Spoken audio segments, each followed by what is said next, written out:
সবাই আমার প্রণাম নেবেন। ভগবানের জীবনী দ্য গ্রেটেস্টের দ্বিতীয় খণ্ড থেকে আলোচনা শুরু করছি। তো আগের দিনই বলেছিলাম যে ভগবান তার আধ্যাত্মিক অনুভবগুলো তার ডায়েরিতে লিখে রাখতেন। তো এই বইটাতে তার ডায়েরির প্রচুর অনুভবের উল্লেখ রয়েছে এবং সেটার ব্যাখ্যাও রয়েছে। তো আজকে তার ডায়েরির অনুভব থেকেই আলোচনা করছি। ভগবান তার কিছু অনুভবের কথা ভাষায় যতটা প্রকাশ করতে পেরেছিলেন তা তার ডায়েরির পাতায় লিপিবদ্ধ করেছিলেন। এখন অনুভব যতটা প্রকাশ করতে পেরেছিলেন, এখন শব্দ দিয়ে তো সেই সত্যকে পুরোটা প্রকাশ করা যায় না, যতটা করা যায় ততটাই তিনি করেছিলেন এবং সেগুলোকে ডায়েরিতে লিখে রেখেছিলেন। এবং ভগবান আমাদেরও বলেছিল যখনই যেটা হবে সেটা লিখে রাখতে ডায়েরিতে, কারণ যখন বছর কেটে যায়, হয়তো আমার একটা কিছু হলো, তার অনেক দিন বাদে আমি ডায়েরিটা খুললাম, তো আমার সেই সময়ের অনুভব এবং এতদিন কেটে যাওয়ার পর আমি কোথায় এসে দাঁড়িয়েছি পার্থক্যটা বোঝা যায়। কারণ আধ্যাত্মিক পথে যদি কেউ না এগোয় তার অনুভবও এগোয় না। আমি যদি দেখি যে আমি আধ্যাত্মিকতা প্র্যাকটিস করছি কিন্তু আমার কোনো অনুভব হচ্ছে না বা আমি একটা জায়গায় দাঁড়িয়ে আছি, তাহলে বুঝতে হবে আধ্যাত্মিকতা তো ঠিক হচ্ছে না। কিন্তু আমি যদি ঠিক প্র্যাকটিস করি তাহলে দেখব কি যে আমি আরো প্রোগ্রেস করছি, আরো ডেভেলপ করছি। তো ডায়েরিতে লিখে রাখলে এই যে স্টার্ক কন্ট্রাস্ট বা এই যে একটা ড্রাস্টিক চেঞ্জ বা একটা র্যাপিড প্রগ্রেস, এইটা ভীষণভাবে বোঝা যায় এবং এটা দিয়ে নিজেকে একটা ইভ্যালুয়েট করা যায় যে আমি কত দূর এসছি, আমাকে আর কত দূর যেতে হবে। তো এই জন্যই ডায়েরিতে যখনই কাউরি যদি কিছু অনুভব হয় সেটা ডায়েরিতে লিখে রাখাটা খুবই ভালো। এরকমই কয়েকটা অনুভবের কথা এভাবে লিখলেন ভগবান। তার ডায়েরি থেকে একটা কোট এখানে তুলে দেওয়া আছে। ভাবের রাজ্যে কিছুদিন থেকেই তোলপাড় হচ্ছিল এবং তৈল ধারাবত ঈশ্বর চিন্তা স্বাভাবিকভাবেই হচ্ছিল। এখন এই যে কথাটা তিনি লিখলেন এটা অবশ্যই তার নির্বিকল্প সমাধির পরে লিখেছেন, কিন্তু এই অবস্থাটা আগেও হয়, যেই অবস্থাটাকে বলে মুমুক্ষুত্ব। তো সেখানে ভেতর একটা তোলপাড় চলে, ঈশ্বরকে না পাওয়া বা সেই সত্যকে অনুভব না করার একটা কষ্ট, একটা ব্যথা ভেতরে কিন্তু একটা তোলপাড় করে। ওই তোলপাড়টা ভীষণ দরকার, চোখের জলটা ভীষণ দরকার। তীব্র চাহিদা, যার ভেতরে তীব্র চাহিদা সে তাকে জানতে পারেই পারে। এবং কি যার ভেতরে তোলপাড়টা চলে তার কিন্তু তৈল ধারাবত ঈশ্বর চিন্তা স্বাভাবিকভাবেই হয়। তৈল ধারাবত একটা তেলকে যখন আমরা একটা শিশি থেকে আরেকটা শিশিতে ঢালি সেটা কিন্তু একটা ধারাতে পড়ে, কোনো বিচ্ছেদ হয় না ওটার মধ্যে। জল কিন্তু ছলকে পড়ে, জলের মধ্যে কিন্তু গ্যাপ থাকে, তেলের মধ্যে কিন্তু থাকে না, একটা ফ্লোতে পড়ে উইদাউট এনি ব্রেক। তো যখন আমাদের ভেতরে এই তৈল ধারাবত ঈশ্বর চিন্তা, মানে 24 ঘন্টা ঈশ্বর চিন্তা চলছে, সেটার কোনো ব্রেক হচ্ছে না, একটা ধারায় সেটা চলছে এবং স্বাভাবিকভাবে হচ্ছে। এটা না যে 24 ঘন্টা আমি ঈশ্বরকে নিয়ে ভাবছি, এটা একটা ইনভলেন্টারি প্রসেস হয়। এটাকে শাস্ত্রে বলছে নিদিধ্যাসন। অবশ্যই এর আগে ধাপ আছে, আগে ভালো করে শোনা, তারপরে মনন করা, মননের পরে আসে নিদিধ্যাসন। এই যে মনন স্টেজটা, এই মনন হচ্ছে যখন আমি নিজে ভলেন্টারি এফার্ট দিয়ে আমি ঈশ্বর চিন্তা করছি, সেখানে আমার একটা পুরুষকার আছে, আমার একটা জোর আছে, আমি আমার ভেতরে বিষয় চিন্তা সরিয়ে আমি ঈশ্বর চিন্তা করার চেষ্টা করছি। তো এই প্র্যাকটিস করতে করতে এক সময় এটা ইনভলেন্টারি হয়ে যায়। তখন আমি দেখি যে আমার 24 ঘন্টা আমাকে আলাদা করে জোর করে ভাবতে হচ্ছে না, এমনি আমার ভেতরে ঈশ্বর চিন্তা চলছে, স্বাভাবিকভাবে চলছে। এই অবস্থাটাই হচ্ছে নিদিধ্যাসন।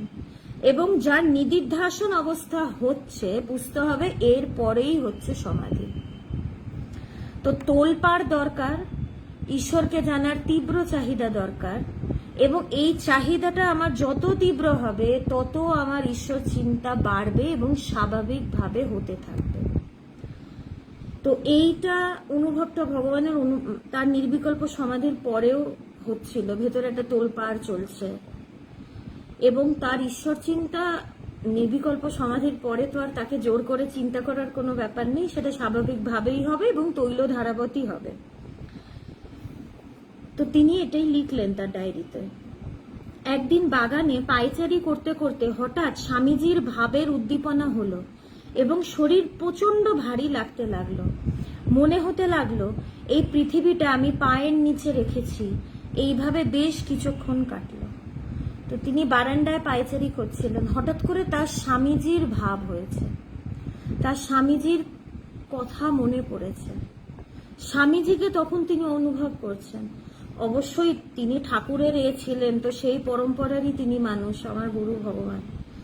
তো স্বামীজির কথা তার হঠাৎ করে মনে হয়েছে এবং তার ভাবটা তার ভেতরে জেগেছে। একটা ঘটনা আছে না, স্বামীজির একটা কথা আছে, তিনি একজন ব্রিগেডিয়ারকে বলছিলেন, ব্রিগেডিয়ারটা বলছিল আমি এই ট্রুপের কমান্ডার। তখন স্বামীজি বলেছিলেন I am the commander of the universe. তো এই যে ভাবটা, I am the commander of the universe, স্বামীজির এই ভাবটা কোথা থেকে এসছে বা স্বামীজি এই কথাটা কিভাবে বলতে পারলেন? তিনি সেই চরম সত্যকে জেনেছে বলেই বললেন। সত্যি যে সেই সত্যকে জানে, পৃথিবীতে তার পায়ের তলায় থাকে। আর আমরা কি, আমরা সংসারের অধীনে থাকি। কিন্তু নির্বিকল্প সমাধির পর বা সেই চরম সত্যকে জানার পর সবকিছু তাদের হাতের মুঠোয় থাকে। তো এই যে স্বামীজির ভাবটা, এটাই হঠাৎ করে ভগবানের ভেতরে এলো এবং তিনি কি বললেন যে শরীরটা ভারী লাগতে লাগলো এবং ওনারও মনে হলো যে পুরো পৃথিবীটাকে তিনি তার পায়ের নিচে রেখেছেন। মানে তিনি কতটা বড় হয়েছেন। একবার ভগবান অনুভবের পরে তার দাদাকে বলেছিল যে দাদা, তার একজন দাদা ছিল, সেই দাদা তাকে জিজ্ঞেস করছিল যে তোর কি হলো, কি ব্যাপার হলো। তখন ভগবান তার সেই দাদাটাকে বলেছিল, দাদা আমি আকাশ ছুঁয়ে ফেলেছি। মানে সেই সত্যকে জানার পর, সেই নির্বিকল্প সমাধির পর তিনি তার দাদাকে বলছেন, দাদা আমি আকাশ ছুঁয়ে ফেলেছি।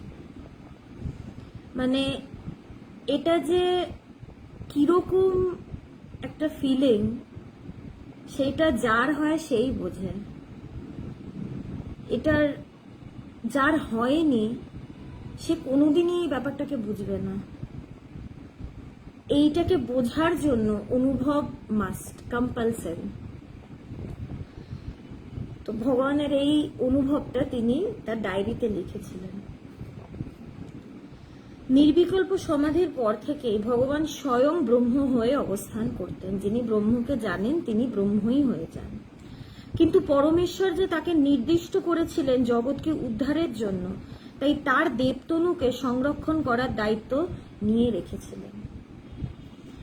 ভগবান আমাদেরকে বলেছিল একবার যে যার অনুভব হয়, অনুভবের পরে সে ঈশ্বরের হাতে পড়ে যায়। তখন তার সব দায়িত্ব ঈশ্বরের, তিনি তার রক্ষা করেন, তিনি তাকে রাখেন। তো ঠিক সেরকমই ভগবানের যখন নির্বিকল্প সমাধি হয়, তারপরে তো তিনি বেশিরভাগ সময় সমাধিস্থ হয়ে বুঁদ হয়ে কাটাচ্ছেন।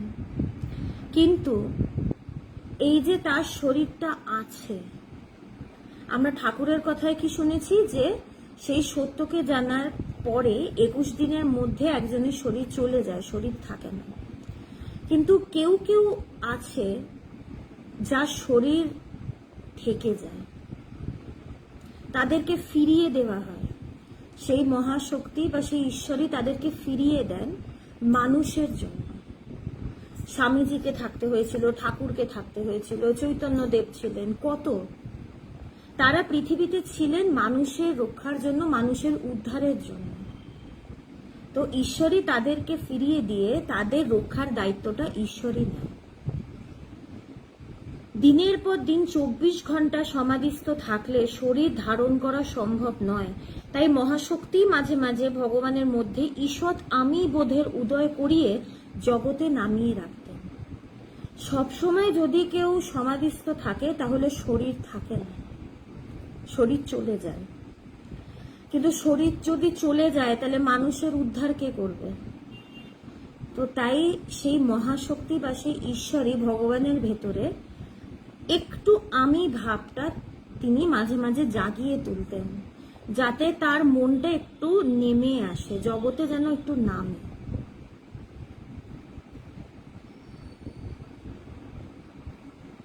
নিজের ঘরে থাকার সময় প্রায় সর্বক্ষণই ভাবাতীত অবস্থায় সমাধিস্থ থাকতেন ভগবান।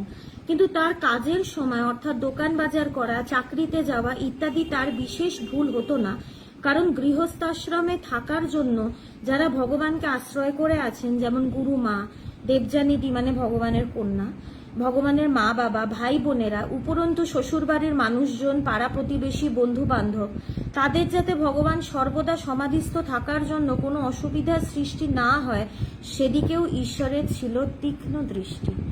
তাই ভগবান পুরোপুরি তার হাতে, মানে তার সব দায়িত্ব ঈশ্বরের। তো তার দেহ যেন থাকে, ঈশ্বরই তার ভেতরে একটু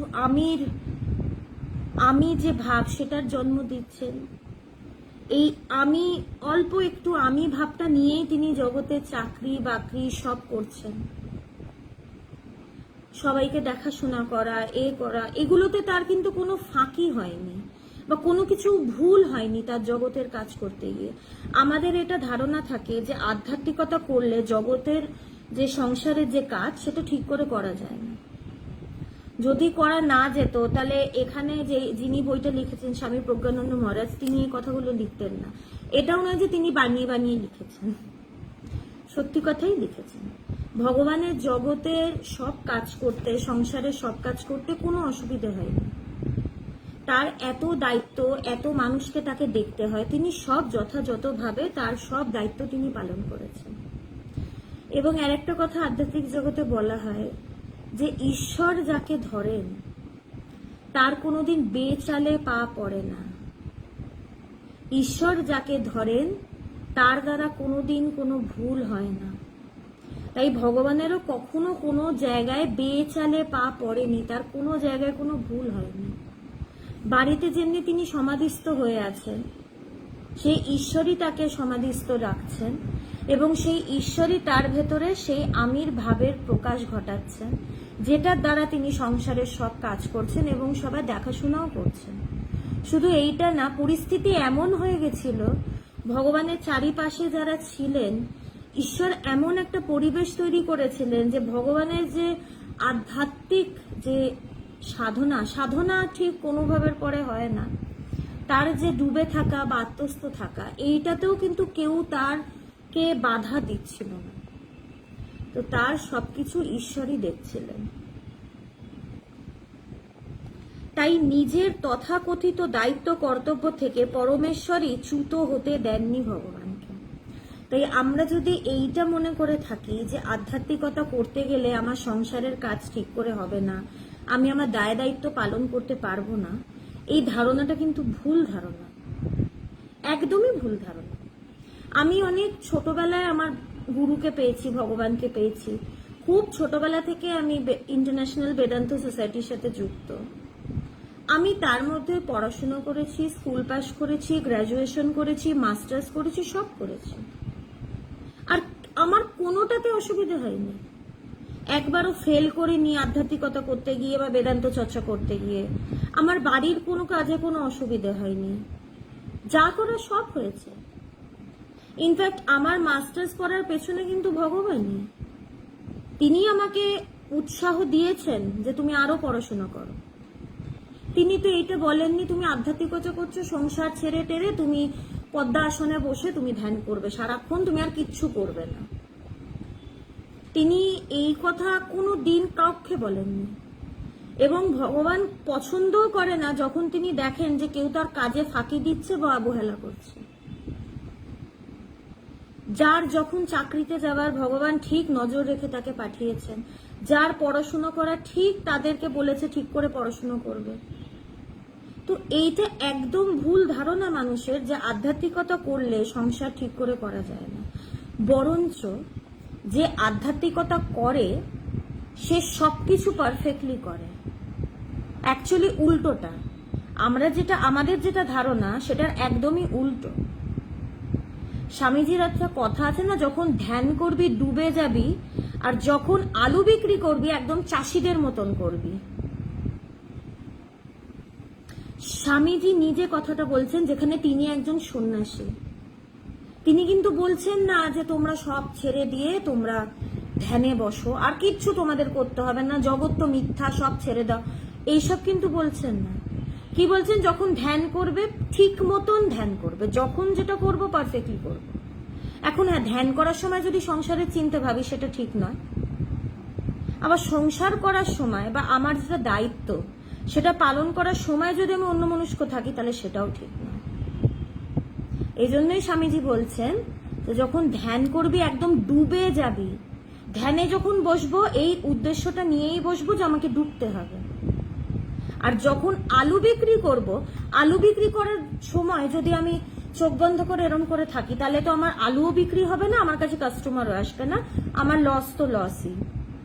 যখন আলু বিক্রি করতে বসবো তখন কিন্তু আমাদের চাষিদের মতনই আলু বিক্রি করতে হবে, কোমর বেঁধে চিৎকার করে লোক ডেকে আমাকে আলু বিক্রি করতে হবে। এই জন্যই তো মা বলেছেন যখন যেমন তখন তেমন। এইটা কিন্তু একদম এইটাই আধ্যাত্মিকতা। তাই আমরা যেন ভয় না পাই যে আশ্রমে গিয়ে বেদান্তের কথা শুনে আধ্যাত্মিকতা চর্চা করলে আমাদের সংসার চলে যাবে। কিচ্ছু যাবে না। কোথায় যাবে সংসার? যাবার কি কোনো জায়গা আছে? কোথায় যাবে? কোথাও যাবে না। যেখানে আছে সেখানেই থাকবে, আমরাও যেখানে আছি সেখানেই থাকবো। তাই কোনো চিন্তা না করে আমরা যেন আধ্যাত্মিকতাটাকে আমাদের ডে টু ডে লাইফের সাথে যেন আমরা যুক্ত করতে পারি। প্র্যাকটিক্যাল বেদান্ত তখনই হবে। এটাকে দূরে সরিয়ে রাখলে কিন্তু সমাধান নয়, এটাকে নিজের জীবনে আনতে হবে, প্রয়োগ করতে হবে। তো কোনো অসুবিধে নেই। ভগবান সবসময় আমাদেরকে এই কথাটা বলেছেন, যা করবে পারফেক্টলি করবে, সবকিছু যেন ঠিক থাকে, সবকিছু সুন্দর করে করবে। আতখাপছাড়া করে ভুলভাল করে ভগবান আমাদেরকে এইভাবে শেখায়নি, আর আমরা এইভাবে কাজ করিও না। চেষ্টা করি যেন সুন্দরভাবে কাজ হয়। শ্রী শ্রী রামকৃষ্ণ দেব সত্যানুভবী পুরুষ সম্পর্কে বলেছিলেন যে তাদের মা বেচালে পা পড়তে দেন না। ঠাকুরের কথা। আমরা যদি যে মহাপুরুষের কথা আমরা পড়েছি, আমরা যদি একটু তাদের জীবনটা যদি দেখি, আমরা কোথাও দেখব না যে তারা কোনো কাজ ভুল করছে বা তাদের দ্বারা কিছু ভুল হচ্ছে। যদিও বা হয় সেটা কিন্তু অটোমেটিক ঠিক তারা করে নিচ্ছেন। ঈশ্বর তাদেরকে ভুল দিকে যেতেই দেবেন না, তাদের দ্বারা কোনো ভুল হবেই না। যখন আমরা নিজেরা চলি তখন আমরা ভুল করি, কিন্তু যাকে ঈশ্বর চালান সে কি কোনোদিন ভুল করতে পারে? আমি রথ চালাচ্ছি, ঘোড়ার কন্ট্রোল আমার হাতে নেই, তাই এদিক ওদিক গিয়ে লেগে যাচ্ছে রথ। কিন্তু যেই রথের রথী স্বয়ং কৃষ্ণ, সেই রথ কোথাও গিয়ে ধাক্কা দিতে পারে না। সেই রথ একদম রাস্তাতেই থাকবে এবং একদম ঠিক দিশাতেই যাবে। এই জন্যই তো বলছে যে সমর্পণ করা, শরণাগতি, সমর্পণ করতে হবে তাকে সবকিছু। যতদিন এইটা ভেবে রাখবো যে আমি কর্তা, আমি সব করছি, আমি সব করব, আমি না থাকলে কিচ্ছু হবে না, যতদিন এই ভাবনাটা থাকবে ততদিন কিন্তু মুশকিল। যে জানে আমি কর্তা তারই হাজার দুশ্চিন্তা, যে জানে আমি কর্তা নই সেই কিন্তু সুখী, তার কোনো চিন্তাও নেই। সে তো জানে ঈশ্বর দেখছেন, আমার আবার আলাদা করে দেখার কি? ঈশ্বর যেভাবে রেখেছেন, যেভাবে চালাচ্ছেন সেইভাবেই সে চলে এবং সেই ঠিক এনজয় করে তার জীবনটা। তাই বেচালে পা পড়ে না।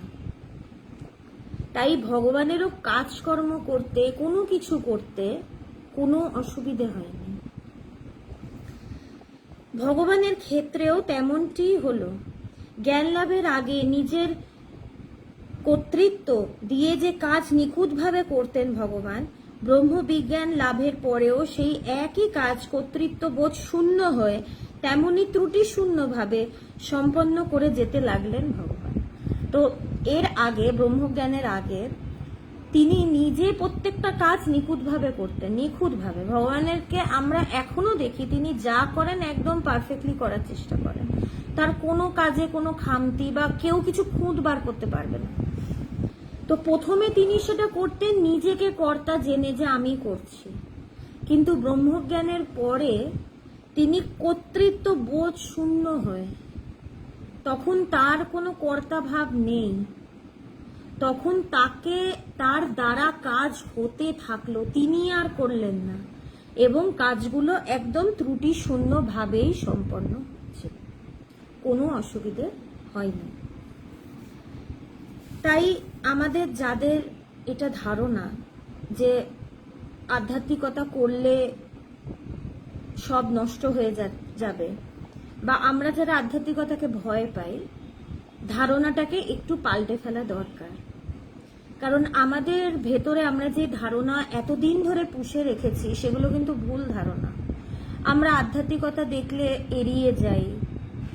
আশ্রমে যদি একটু বলি আসবেন, একটু বেদান্তর কথা শুনবেন, একটু ঈশ্বরীয় আলোচনা শুনবেন, তখন বলি সময় নেই, ভয় পাই যে ওগুলো বুড়ো বয়সে করার সময়, এখন তো সংসার করার সময়।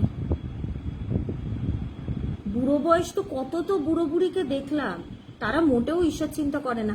সারা বছর মূলো খেলাম আর তারপরে ভাবলাম যে না না বুড়ো বয়সে আমার মূলোর ঢেকুর উঠবে না, তা তো হয় না। যা খেয়েছি সেটারই ঢেকুর উঠবে।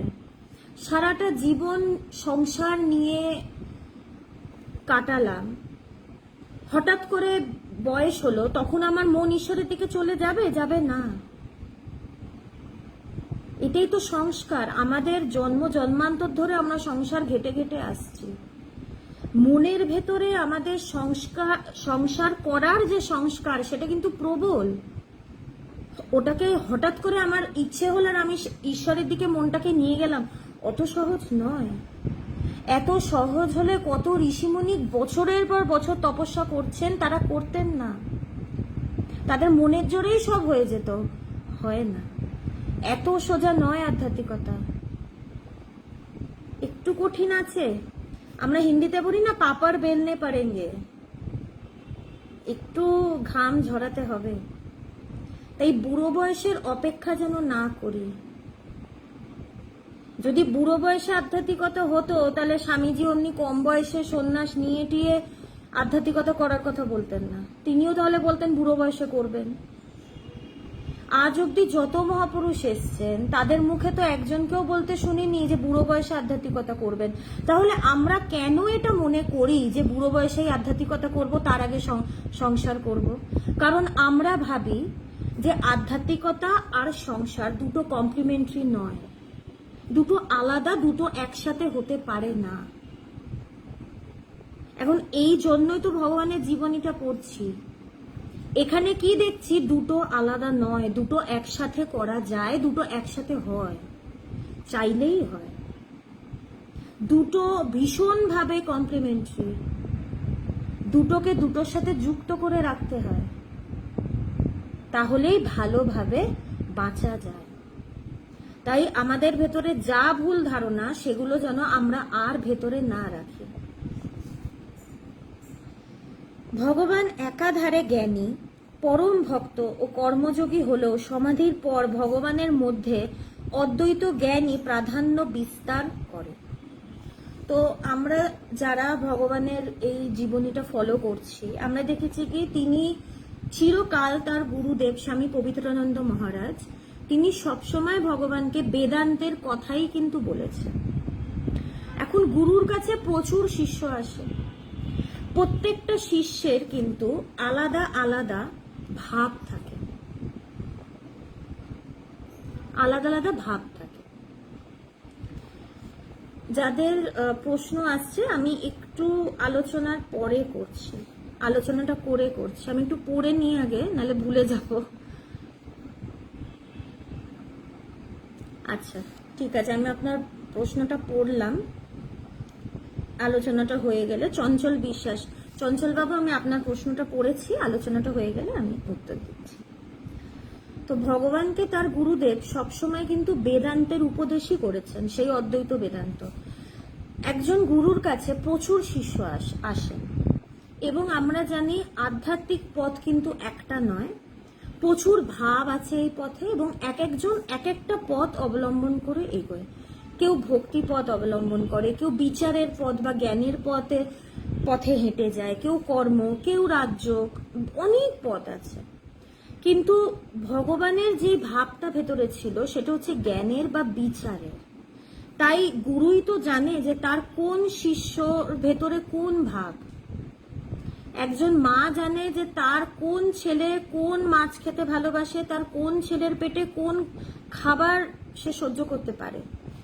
তো এই জন্যই পবিত্রানন্দ মহারাজ তিনি ভগবানকে সবসময় অদ্বৈত বেদান্তের উপদেশই করতেন। তো ভগবান তো একদিকে জ্ঞানী ছিলেনই, এবং তার নির্বিকল্প সমাধিও হয়, এবং পরম ভক্ত গুরুর তো অবশ্যই।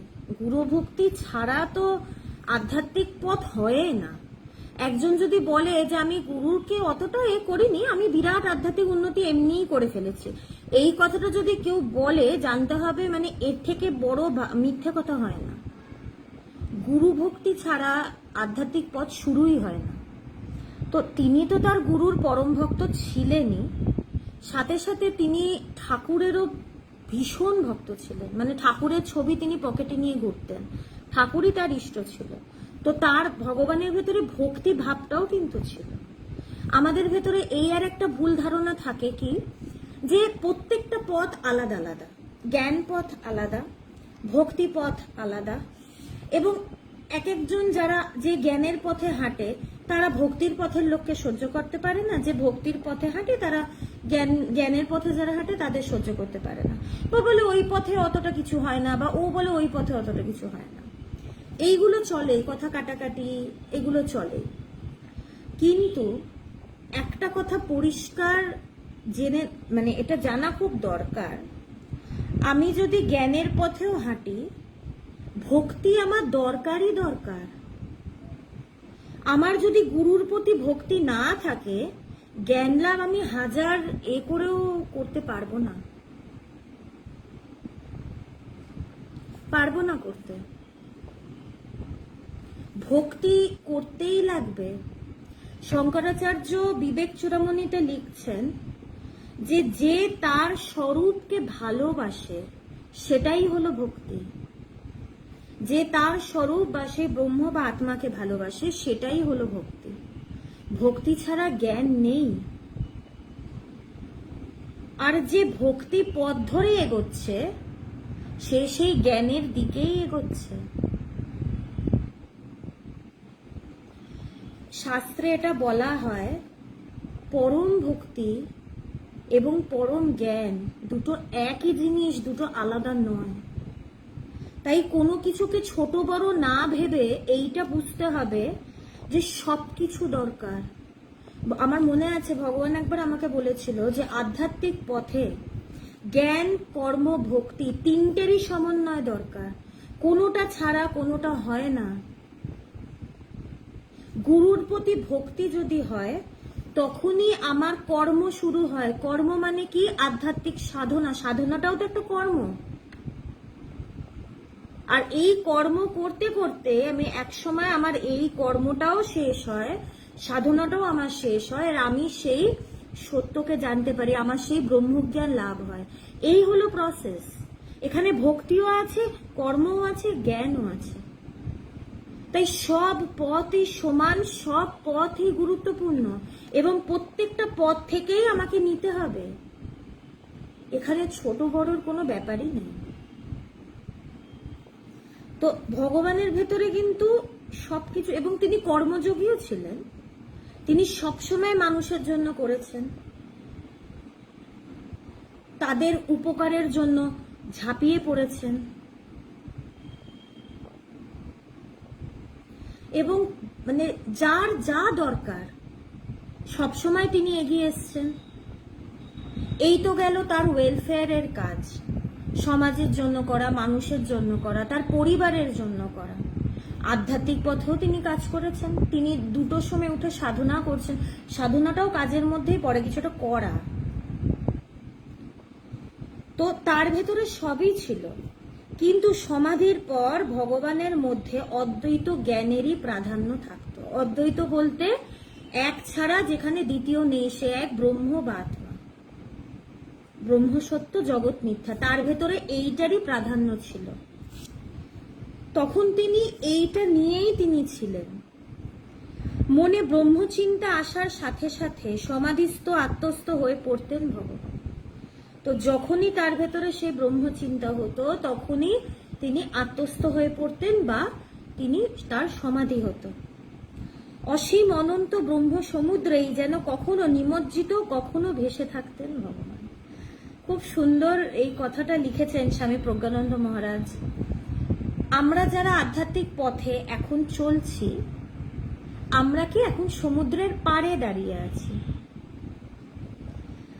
আস্তে আস্তে যত সেই সত্যের দিকে এগোবো, সত্যের দিকে এগোনো মানে আমি জলে নামবো, সেই সমুদ্রে নামবো। প্রথমে পা ভিজবে, তারপরে হাঁটু অবধি জল হবে, তারপরে কোমর অবধি হবে, তারপরে বুক অবধি হবে, তারপরে গলা অবধি হবে।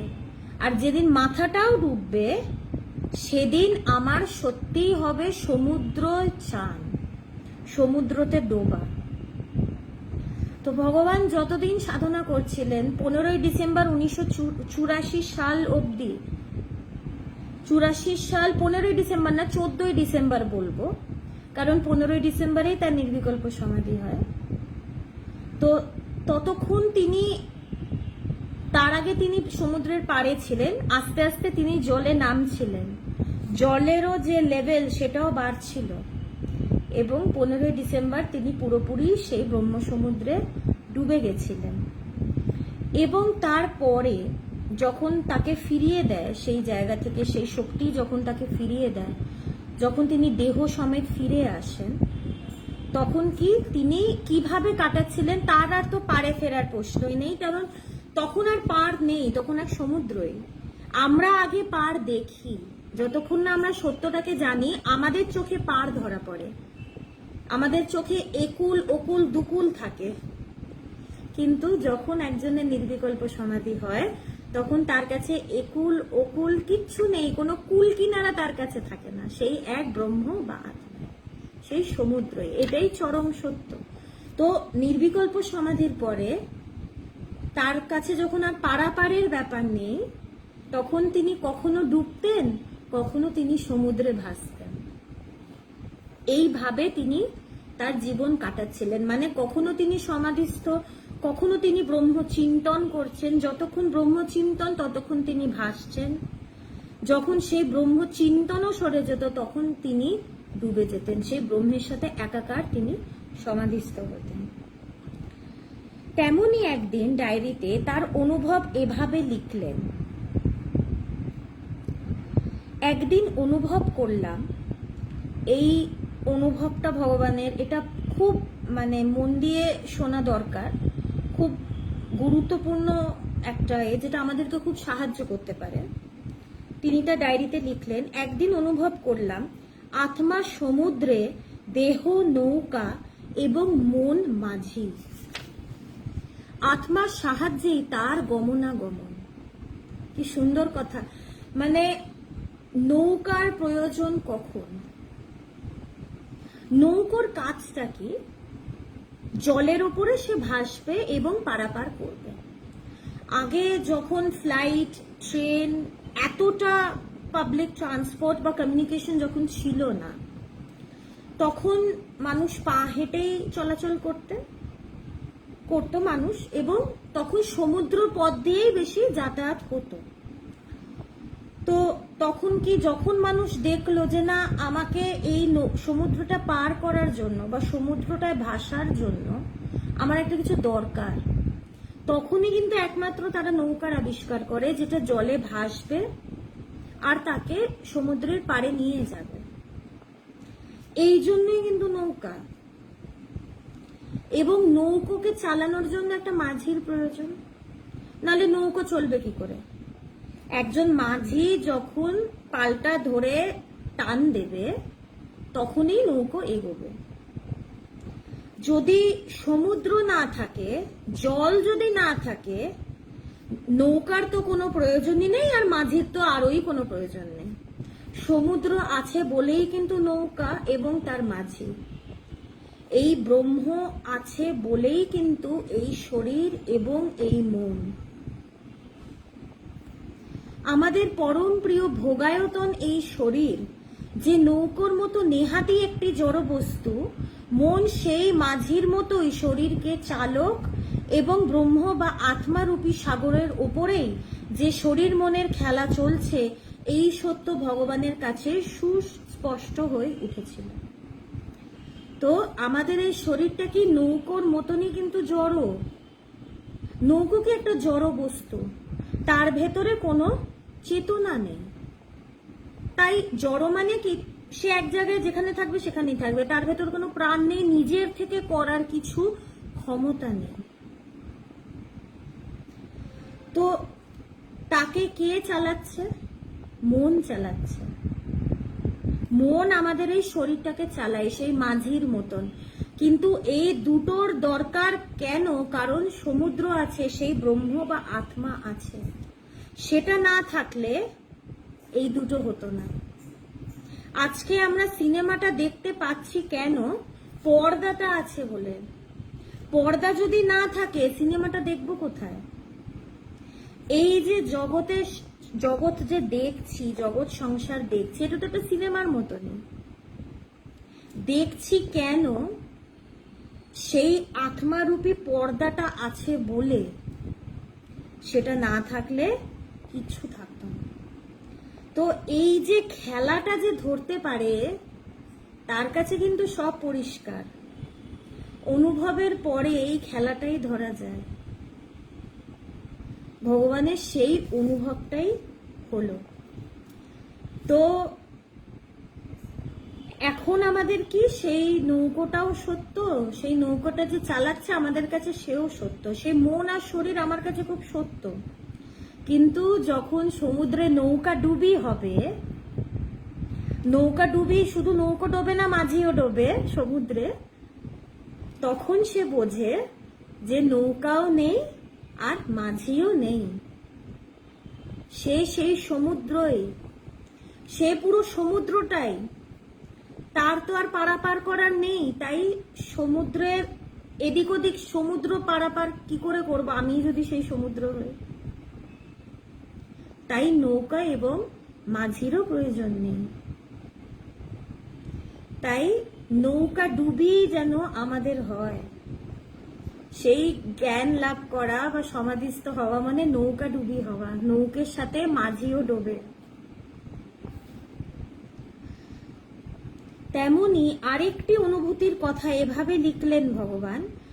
আর একদিন কোটেশন, আর একদিন ব্রহ্ম সমুদ্রে ভাসছিলাম, শুধু ছোট্ট এক টুকরো মন, আর কিছু ছিল না।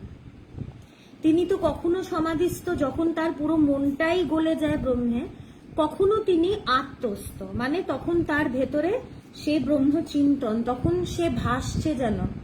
এবং ভগবান এই অনুভবটা করলেন যে ব্রহ্ম সমুদ্রে তিনি যেন ভাসছেন, আর একটা ছোট্ট টুকরো মন যেন রয়েছে। সেই মনটা মাঝে মাঝে গলে যায়, ঈশ্বরই সেই মনটাকে গলিয়ে দেয়, আবার কখনো সে মনটাতে একটু জমাট বাঁধায়। বিশাল সমুদ্রে একটি ছোট্ট নৌকার বেশিক্ষণ ভেসে থাকাটা অসম্ভব। ঠাকুরের যখন কথামৃত দেখব, ঠাকুরের গান শুনে সমাধি হয়ে যাচ্ছে, প্রকৃতি দেখে ভাব সমাধি হচ্ছে, যখন তখন তিনি ডুবে যাচ্ছেন। কেন? সেই ব্রহ্ম সমুদ্রে একটা ছোট্ট নৌকো। তাদের সমুদ্র এমনিই শান্ত না, আর তাদের সমুদ্র তো অন্যরকম সমুদ্র। আমাদের সমুদ্রে কি একটু ছোট বড় ঢেউ আসে, তাদের সমুদ্রে সুনামি আসে। সেই সুনামিতে ওই ছোট্ট নৌকো কি দাঁড়িয়ে থাকতে পারে? সেই নৌকোও দাঁড়ায় না, তার মাঝেও দাঁড়ায় না। তাই বারবার সেই নৌকো ডোবে, আর তারপরে ঈশ্বর আবার কি একটু নৌকোটাকে ভাসিয়ে তোলে। সাগরের বড় বড় ঢেউ মুহূর্তেই তাকে গ্রাস করে ডুবিয়ে দেয়। তেমনি ভগবানেরও ক্ষণিক মন বেশিক্ষণ ব্রহ্মসমুদ্রে নিজের অস্তিত্ব নিয়ে ভেসে থাকতে পারত না। তাই ভগবানেরও যখন তার সেই সময়, তখন তিনি নিজের অস্তিত্বকে আলাদা করে বেশিক্ষণ ধরে রাখতে পারতেন না। কারণ সে সত্য, সে ব্রহ্ম বা আত্মা, সেটা চুম্বকের মতন। একটা লোহা যদি চুম্বকের সামনে দাঁড়িয়ে বলে যে না আমি চুম্বক, আমাকে আকর্ষণ করছে, ঠিক আছে আমি যাব না, সে পারবেই না। কারণ চুম্বকের ভূমিকা হচ্ছে আকর্ষণ করা, আর লোহারও ভূমিকা হচ্ছে আকর্ষিত হওয়া। সে বেশিক্ষণ টানটাকে ছেড়ে রাখতে পারবে না, কাছে আসলেই সে গিয়ে লাগবে ওখানে। তাই ভগবানেরও সেরমই হতো, তিনি নিজেকে বেশিক্ষণ ধরে রাখতে পারতেন না, বারবার তিনি সেই ব্রহ্ম সমুদ্রে ডুবে যেতেন। ব্রহ্মচিন্তার সুউচ্চ তরঙ্গ নিমেষেই তার মনকে নিমজ্জিত করত পরম ব্রহ্মের অতলে। তো সেই বড় বড় ঢেউ, সেই সুনামি আসতো এবং তার সেই মনকে একদমই সেই গভীরে তলিয়ে দিত। এই কথাগুলো খালি শোনা, বুঝতে সেই পারবে যার এই অবস্থা হয়েছে। বোঝে প্রাণ বোঝে যার, এটা যার হয় সেই বোঝে। এই আলোচনাগুলো করা মানুষকে একটু লালায়িত করার জন্য, মানুষের ভেতরে একটু লোভ জাগানোর জন্য, যে কি বিশাল সেই অবস্থা, মুখে বলে সেটাকে বলা যায় না, এটা বিরাট একটা অবস্থা। তাই মানুষের যেন একটু জিভে যেন জল আসে, এই জন্যই এই আলোচনাগুলো করা। সেই ব্রহ্মজ্ঞানের কথা বলা, যেন মানুষের ভেতরেও এই চাহিদাটা হয় যে হ্যাঁ আমিও সেই জায়গায় যেতে চাই, আমিও চাই আমার মন যেন ব্রহ্মতে ডুবে যায়। কারণ যতদিন আমি জানবো যে আমি এই নৌকা এবং মাঝি, এই ভবসাগরের ঢেউ কিন্তু আমাকে ভয় পাওয়াবেই। যত দেখবো ঢেউ আসছে তত ভয় পাবো, নৌকো উল্টে যাওয়ারও ভয় থাকবে, আমারও প্রাণ হারানোর ভয় থাকবে। আর বারবার কি নৌকো সামলাতে সামলাতেই আমার প্রাণ যাবে গিয়ে। কিন্তু একবার যদি জেনে যাই যে আমি সেই নৌকাও নই, আমি সেই মাঝিও নই, আমি সেই সমুদ্রই, সেই সমুদ্র তার ঢেউ সব আমি, তাই আমার আর ডোবার ভয় কোথায়। তখন আর ভয় নেই, তখন পুরোটা হয়ে থাকা, শুধু সেই পরিপূর্ণ হয়ে থাকা। তাই ভগবানেরও এই অবস্থা দিয়েই কিন্তু তার জীবনটা তখন চলছিল। ভগবানের কিছু ডায়েরির থেকে কিছু অনুভব আলোচনা করলাম। তো আজকে এই অবধি রাখছি, পরের দিন আরো অনেক অনুভব নিয়ে আলোচনা করব। পরের দিন অষ্টাবক্র নিয়ে একটু আলোচনা করব। ভগবান যখন তার অনুভবের পরে অষ্টাবক্র গীতা পড়েছিলেন, তখন তিনি সেইটা পড়ে তার অবস্থার সাথে প্রচুর মিল পেয়েছিলেন, প্রচুর না পুরোটাই মিল পেয়েছিলেন। মানে তিনি ভেবেছিলেন যে তার কথাগুলোই এইখানে লেখা। তো সেই অষ্টাবক্র থেকে পরের দিন কিছু আলোচনা করব। আজকে এই অবধি আলোচনা রাখছি। আপনারা একটু কেউ একটু প্রশ্ন যেগুলো এসছে আমি সেগুলো নিয়ে একটু ছোট করে আলোচনা করি।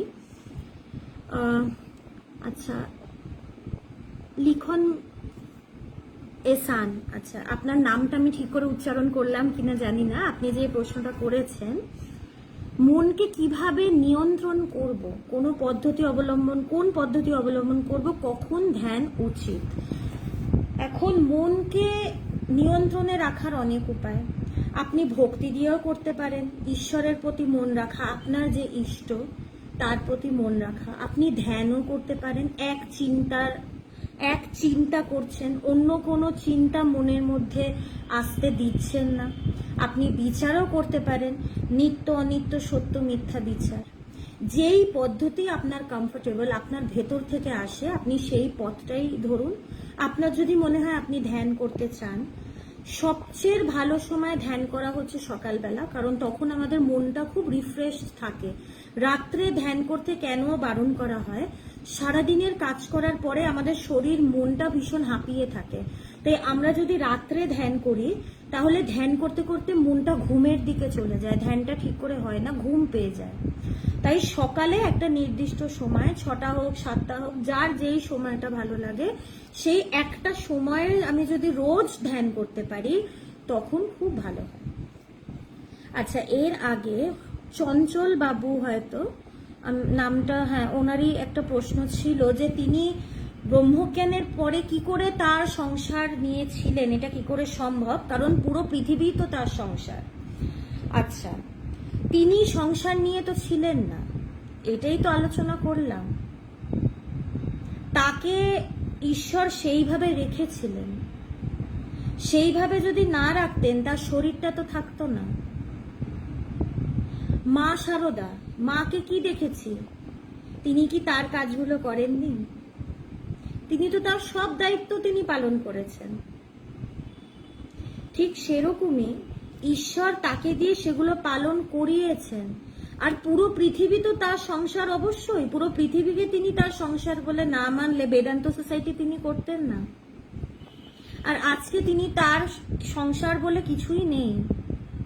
আজকে বেদান্ত সোসাইটির প্রায় 16টা জায়গায় আশ্রম, বিদেশেও আছে, নেদারল্যান্ডসে আছে, বা ইন্দোনেশিয়া বালিতে আছে, এত হাজার হাজার লোক। এখন তো তার নিজের সংসার বলে কিছুই নেই। তো আপনার প্রশ্নের উত্তর এটাই। আচ্ছা, আরেকজন প্রশ্ন করছিলেন, আপনার নামটা আমার ঠিক মনে পড়ছে না, যে কোনটা আগে, জ্ঞান না ভক্তি, বা আপনি হয়তো এটাই জিজ্ঞেস করেছিলেন। হ্যাঁ, জ্ঞান আগে না ভক্তি আগে, একটু বলবেন। আচ্ছা, আগে পরের এখানে কিন্তু কোনো ব্যাপার নেই, কিন্তু আমি মনে করি মানে প্রসেস যেরম, ভক্তিটা আগে আসে। ভক্তিটা আমাদের সহজাত আসে, স্পন্টেনিয়াস। কারণ গুরু ভক্তি যখন আসে তারপরে কিন্তু আস্তে আস্তে সেই প্র্যাকটিস করতে করতে করতে করতে জ্ঞান। কিন্তু এইরকমও দেখা গেছে, এক্সেপশন কিন্তু আছে, যে তার আগে জ্ঞান হয়েছে, তারপরে সে তার গুরুদেবের কাছে গেছে এইটা জানতে যে তার কি হয়েছে। তো এই ক্ষেত্রে তার জ্ঞান আগে, তারপরে গুরুর কাছে গিয়ে গুরুর প্রতি ভক্তি সেটা পরে। তাই কোনটা আগে পরে এটা কিন্তু ঠিক বলা যায় না, এটা একজন নির্দিষ্ট যে প্র্যাকটিস করছে এটা তার উপরে নির্ভর করে, সে কিভাবে এগোচ্ছে। তার জ্ঞানও আগে আসতে পারে, তার ভক্তিও আগে আসতে পারে। তো আগে পরের এখানে কোনো ব্যাপার নেই। মোটমাট মোদ্দা কথা হচ্ছে, দুটো ছাড়া দুটো নয়, একসাথেই দুটো থাকে। দুটোকে যদি আমি একদম আলাদা মনে করি তাহলে কিন্তু ভুল করব। তাই এখানে আগে পরের কোনো ব্যাপার নেই, দুটোই ঠিক, এবং দুটোকে একসাথে রেখেই এগোতে হয়, কোনো কিছুকে এখানে বাদ দেওয়ার উপায় নেই। ভগবান একটা কথা বলে যে আমি আধ্যাত্মিকতাকে বাদ শব্দটাকে আমি বাদ দিয়েছি। তাই এখানে সবকিছু নিয়েই এগোনো। আচ্ছা, আপাতত তো আর কোনো প্রশ্ন দেখতে পাচ্ছি না।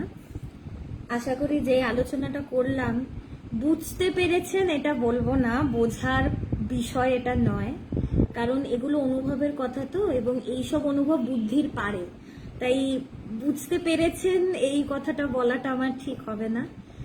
এইটুকু প্রার্থনা যে সবার ভেতরে যেন এই সত্যকে জানার বাসনা জাগে, এবং সেই বাসনা যেন তীব্র হয়, আর ঈশ্বর কৃপায়, গুরু কৃপায় যেন আমরা সবাই সেই সত্যটাকে জানতে পারি এবং সেই চরম শান্তি এবং চরম আনন্দের অধিকারী হতে পারি, এবং খুব তাড়াতাড়ি যেন আমাদের এইটা হয়। আজকে এই অবধি রাখি, পরের দিন আবার আলোচনা নিয়ে বসবো, আরো অনুভবের কথা নিয়ে আলোচনা হবে, অষ্টাবক্র থেকে পরের দিন একটু আলোচনা করব। সবাই ভালো থাকবেন।